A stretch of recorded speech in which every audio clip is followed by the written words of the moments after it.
నిజంగా ఊటీ ఎపిసోడ్ మాత్రం I have to give it to Surya sir and Mamitha. ఎందుకంటే ఈ రోజు షూట్ స్టార్ట్ అంటే ఈ రోజు ఇద్దరికి 102, 103 respectively. And most of the shoot అది బయట అవుతా ఉండేది, లేకపోతే ఏంటి నైట్స్ అవుతా ఉండేది. సో ఆ టెంపరేచర్తో వి షార్ట్ ఫర్ ఒక 11 రోజులు చేసాం, 12 రోజులు చేసాం. 12 రోజుల్లో నా టెన్షన్ ఏంటంటే లాస్ట్ 4 రోజులు 5 రోజులు వచ్చేసి డ్యాన్స్.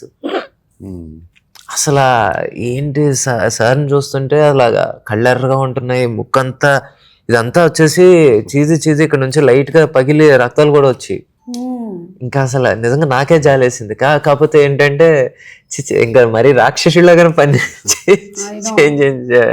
చేయాల్సి వచ్చింది. లాస్ట్ డే అయితే సూర్య సార్ పొద్దున్న 9ంటికి ఫస్ట్ షాట్ పడింది సూర్య సార్ మీద. లాస్ట్ షాట్ 1:30 రాత్రి. ఆ రోజు ఒక ఏమంటారు ఐసింగ్ ఆన్ ద కేక్ ఏంటంటే అదే ప్రాపర్టీలో ఒక లెపర్డ్ తిరుగుతుంది. నేను అప్పుడే వచ్చిందంట బ్యాక్గ్రౌండ్ ఆర్టిస్ట్ వచ్చిందా? Yeah, it's a very funny incident. అంటే ఇప్పుడు చెప్పుకుంటే అప్పటికి ఎవరికైనా నిజంగా చూడు ఏం జరగలా, బట్ ఏమైందంటే ఇలా జరుగుతుంది, ఇక్కడ షూటింగ్ జరుగుతుంది, బాల్కనీలో కింద వచ్చేసి లైట్లు ఇవన్నీ పెట్టుకున్నాను. ఆ లెపర్డ్ వచ్చేసి ముందు రోజే ఒక కుక్కని పట్టుకు తీసుకెళ్ళిపోయింది. ఏది మేము షూటింగ్ చేసే రోజు. 2 dogs and 1 dog it picked up. It was coming for the second one. And there were so many people. So అక్కడికి వచ్చింది సడన్ గా, అది అన్నయ్యేసరికి అందరూ ఎవరికారు అక్కడ లైట్లు పెట్టేవాళ్ళు ఉంటారు కదండి, లైట్ ఇన్స్పెక్టర్స్, వాళ్ళందరూ వచ్చేసి పారిపోయారు. సరే పారిపోతున్నారు. నాకేమో టైం అయిపోతుంది, ఇంకొక గంట ఉంది షూట్, గంట.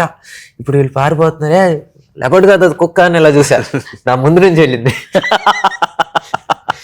ఓకే, నేను చూసినట్టు ఎవరికి తెలీదు. నేను చెప్తే అందరూ అలాగే సైలెంట్ గా ఉండి ఓకే ఏం జరగలేదు వెళ్ళిపోయింది.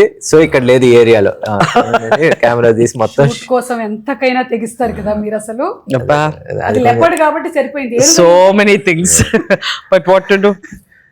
లిటరలీ ప్యాకప్ చెప్పిన తర్వాత అందరూ గుంపులుగా వెళ్ళండి అక్కడ లెపర్డ్ ఉందని. I think that's how films are made కదా. మనం సక్సెస్ఫుల్ హిట్ ఫిల్మ్స్ గురించి మాట్లాడేటప్పుడు ఏముందిలే అనుకుంటాం, కానీ ఇన్ని కష్టాలని దాటి. నీకు ఇప్పుడు అర్థమైందా నేను ఎందుకు ఏఐ లేదన్నాను? అవును, even leopard also no AI.